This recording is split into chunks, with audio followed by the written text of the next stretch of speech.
Hi friends, ఈ ప్రశ్న వచ్చేసి డిస్కౌంట్ సంబంధించింది. CP of 40 articles equal to the SP of 25 articles. దీని పర్సెంటేజ్ కనుక్కోవాలి మనం. So 40 CP equal to 25 SP. I can bring the SP this side.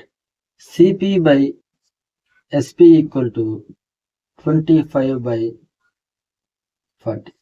So cost price వచ్చేసి 25 rupees అనుకుందాం. Selling price is the 40 rupees. 25 కొని 40 కమ్మారంటే పక్కా gain వచ్చేది కదా. So gain percentage equal to ఎంత percentage ఉంది మనకి ఇక్కడ, ఎంత, how many rupees is the gain? 15 rupees by CP ఎంత 25 into 100. 25 ones 4s. 15 4s are 60%. So gain equal to 60%. Now CP of 15 equal to SP of 12. Then gain percent equal to. Comment చేయండి. Thank you.